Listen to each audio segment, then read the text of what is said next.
Hello and welcome to the Remedy Fibers podcast, a podcast about knitting and crochet hosted by me, Jillian. If you're new here, welcome, and if you're returning, thank you so much for coming back to my channel. Today I have some finished objects, some works in progress, as well as it's that time of year trying to find a fiber festival near you. So if you're interested, stay tuned. But if you're new here, I live in Northern California with my husband and dog Benny. I love everything yarn related and I hope you stay for my yarn journey. So first, let's get started with finished objects. I have finally cast off my Ranunculus, and this was no easy feat. I went through it. There were trials, there were challenges, and even though I knit this for the third time, I still felt like I knit it for the first time, and I don't know what happened. So let's talk about what I love about it. I love the drape of it. I used cotton yarn for this. I love the yoke. After the third time making it, I finally got the design element right. All the other ones that I've knit, this little pattern right here was off-centered, so I'm so happy with how it came out. There were some things that didn't go so greatly, and for some reason I cast off the sleeves when I decided to separate for the body, and the other times that I've knit the Ranunculus I never did that. So when it was time to pick up for the sleeves, things started getting really weird, and I decided to just do 2 chains of crochet to finish the edging. I was going to do a I-cord bind off, but I did I-cord bind off for my yellow top, the version of the Ranunculus, and something was just off with it. It kind of balloons a little bit because I also did an I-cord bind off on the hem of this top, and it started to balloon out. So I ripped it back. Took like 2 days worth of work, and I also hemmed this with 2 rows of crochet, 2 single stitches around for this. The downside is the bottom is still rolling up a bit, but I haven't blocked this yet, so I'm hoping once it gets blocked, maybe it will smooth out. And the only other downside is I wouldn't really recommend this yarn. I know I mentioned it in last week's episode, but it is pilling everywhere. So if you're wearing anything dark, jeans, actually, I don't think jeans would be an issue. If you're wearing black leggings, which I wore today, it just pilled everywhere. It was kind of getting in my hair too. So it does pill, even though it is DK cotton is just what's happening right now. So if I do wear this in the future, definitely need some jeans with it because the leggings not so great. Other than that, I love the color. I definitely will be wearing this as long as it's still warm outside because it does keep me quite cool, and it is pretty oversized, so I'll include some pictures that I took wearing it out today. The next finished object that I have today is another mushroom. So I talked about the Porcini Mushroom. I'll include the designer, how to find it down below. I did purchase this pattern on Etsy, and they have 2 patterns that come with the pattern. So they have a mini version, which I talked about previously, and then they have a mini version, and this mini version whipped up so fast. I want to say it took maybe an hour, and it's so cute and little. I finished this in 1 day's time, and this is going to be either for me or a gift, I'm not sure yet, but I loved how it came out. It's so fun and whimsical, and right now it's kind of just sitting on my kitchen counter, but it's definitely so cute. I love the pattern, easy to read. I did use Bernat blanket yarn with a size E crochet hook, and I do crochet tightly when I'm making this just because I don't want the stuffing that's in here to pop out, and I want it to look as much as a mushroom as possible. But the inspiration for this is my favorite YouTuber has a little mushroom on her little couch, and I love her episodes. She's a gamer, talks all about games, and I was inspired to create a little mushroom for my little sanctuary, my little yarn sanctuary. So let me know what you think about this cute little mushroom.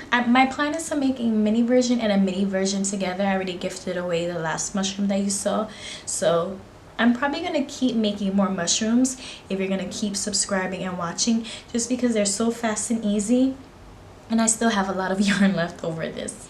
My next finished object is a fruit hammock. So the fruit hammock was actually inspired by one of my favorite YouTubers, Rochelle from Queen's Yarn Boutique. If you haven't subscribed, go check out her YouTube channel all about knitting and crochet as well. But she recently posted a video about crochet around the home, and this is such a cute idea. There was so much inspiration I found in that video, and it also makes you think about all the inspiration where you can put crochet around the house. And so I wanted a little fruit hammock, something to store my fruit in. Even though it's not needed, it is very aesthetically cute. So I'll include some footage here as to how it came out, how it looks in my kitchen. I used 2 thumbtacks to hold it up, and believe it or not, it's still holding up pretty strongly. And right now I have my bananas and my apples in there, but it's so adorable when I'm in the kitchen now. I love just looking at it. The pattern that I used was more of a square bag, so I just modified it a little bit because I wanted to look like a real triangle, one of those tree hammocks. And the ones that I found were paid for patterns, and it just seemed like something easy that I can whip up. So I'll include the free pattern that I found down below from the YouTube channel. I just modified it a little bit. My last work in progress is a project that I finished months ago back in March, but I had to stop working on it because I ran out of yarn and one sleeve was shorter than the other. And because I showed it on last week's episode, I decided to stick to my word and finish the sleeve. What I had to do was rip out the sleeve, add more length, add the ribbing, and then bind off. So this sweater is the Year-Round Popover by Melissa Georges. I knit this in size 3, so the medium size, and I used the US 10 needles to knit this up. So this is how it's looking, and I finally finished the sleeve. This sweater is blocked, obviously not this part because I just knit on it, but because this is hand spun by me, this part is significantly thicker and this part is very thin, and then it goes back to thick since I had to add a new ball. So I'm hoping once it's blocked it kind of smooths out a little bit because it is ballooning just a tiny bit because of the thin and thickness. But this is my first hand spun sweater. I actually have a series of spin to sweater. If you're interested, I'll include that here. But it's so cute. I can try it on for you so you can see that the sleeves actually match up now. So this is how my sweater looks. I love the color. I love the hand spun look. The sleeves are now matching length. I don't know if you can tell. You probably can't really tell, but I just love it. I'm going to have to reblock the sleeves just so that it can... Actually, I didn't think about if it would grow once I blocked it. So hopefully the sleeves match. If not, I would have to do it again. But it's okay, it's okay. It looks great. I love it. I love this color. And one thing that I started doing, I want to say it was a few months back, was trying to find colors that make me pop. And so that's why I went out of my comfort zone and picked a lime green color.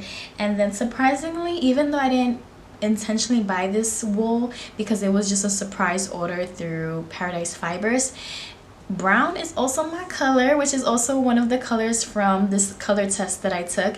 So I was impressed because brown isn't a color that I gravitate to. It's not a color that draws me.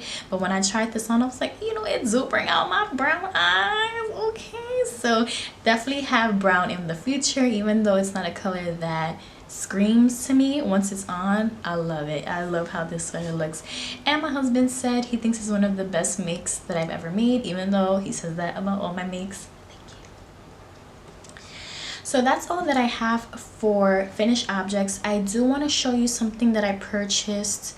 I want to say it was 2 weeks ago. I forgot about it. It was kind of an impulse buy. I forgot about it and I looked. It was never shipped. So I reached out to the yarn store and I was like, hey, did you send this? There's no tracking, there's no shipping number. If you didn't send it, forget it now, because I bought it while it was still burning hot here in California, and now the weather is cooling down a little bit, and it's summer yarn, and I'm working on another summer top, so the timing is not conducive. But good news is that it did arrive, so let me show you what it is now. So first, let me show you the yarn. This is my first ever Norwegian experience, and this is Sadness Garn in the line Line colorway. No, that's not right. In the line Lena something, maybe that's the way of yarn. And this is white, in the color white, 53% cotton, 14% linen, and I got 4 balls of this, and this is very economically friendly. Each ball was $7.50, which I think is economically friendly for me. And I was watching one of my fave YouTubers, Veronica Lindberg. She has a YouTube called, I think it's Kutovakika or something like that. And she's a designer but also a podcaster. And she designed the love letter top. This is a picture of it. I also include a picture of it here. But I just love the intricacy. I've been knitting and crocheting much more simpler things. And so this one has a lot of lace in it. It has a lot of bobbles. And I wanted to just continue to grow in my skill set and wanted to plunge into this challenge, especially that I feel like it's a timeless piece. It can work any season, shorts, skirt, pants, jeans. I mean, I could probably keep wearing it even in the fall season here when it gets a little chilly just over something.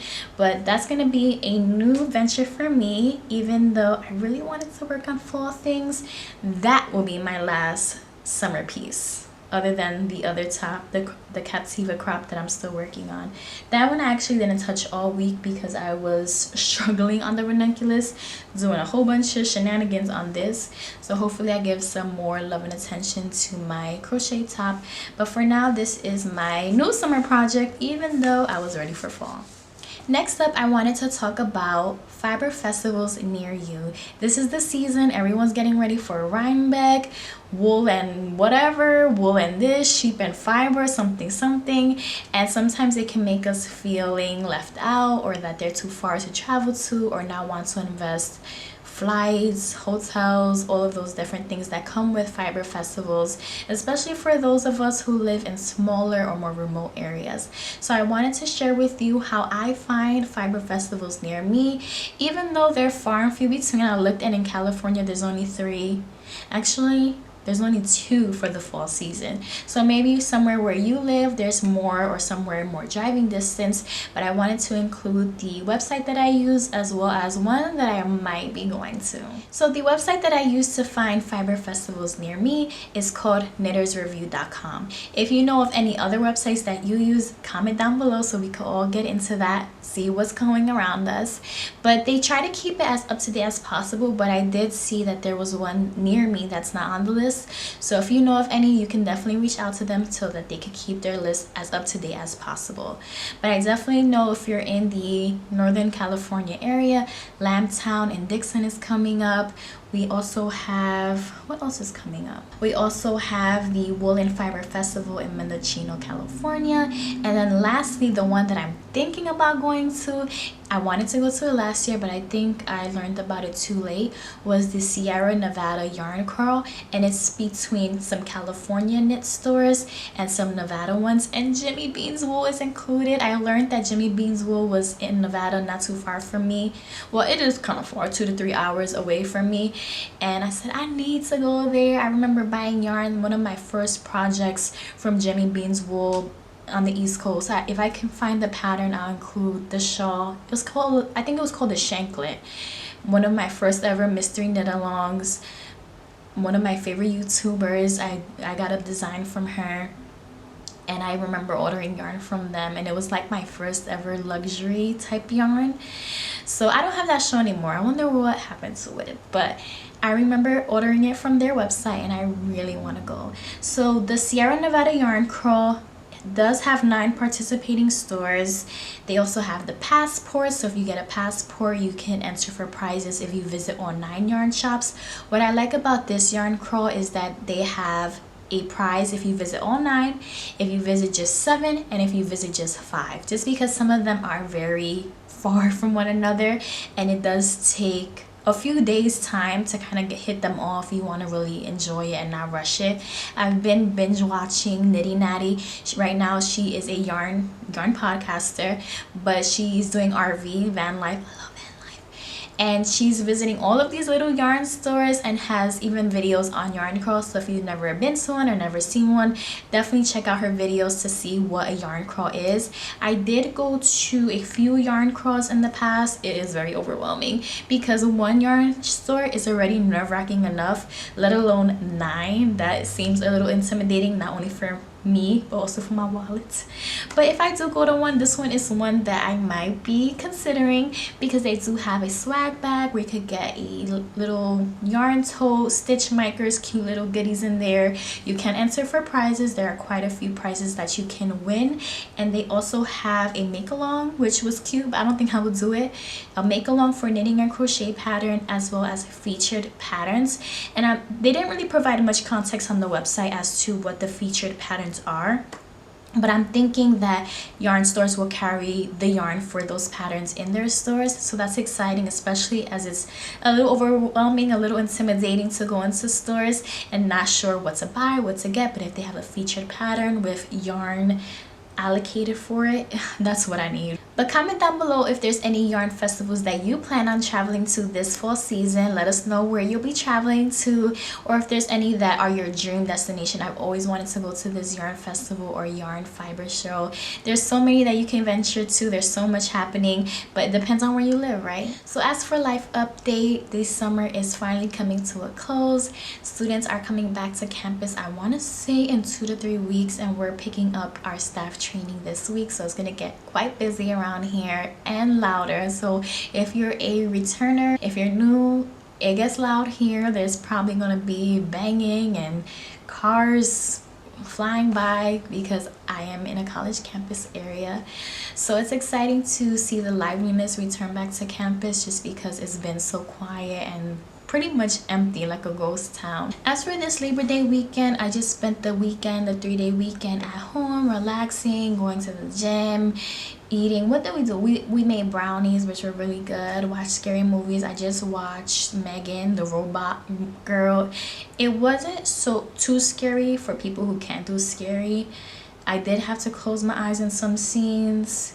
I just can't take the gruesome. It wasn't gruesome, but I just can't take blood or violence, or like I have to close my eyes for those parts. But it was a good scary. Like, it didn't leave me with nightmares or left me feeling unsettled. Before that one, I also saw, this was early summer, I saw Candyman, the new version, and that one was really scary. I had to close my eyes for lots of scenes in that one, and I think I was scared to go to bed, and I also had nightmares.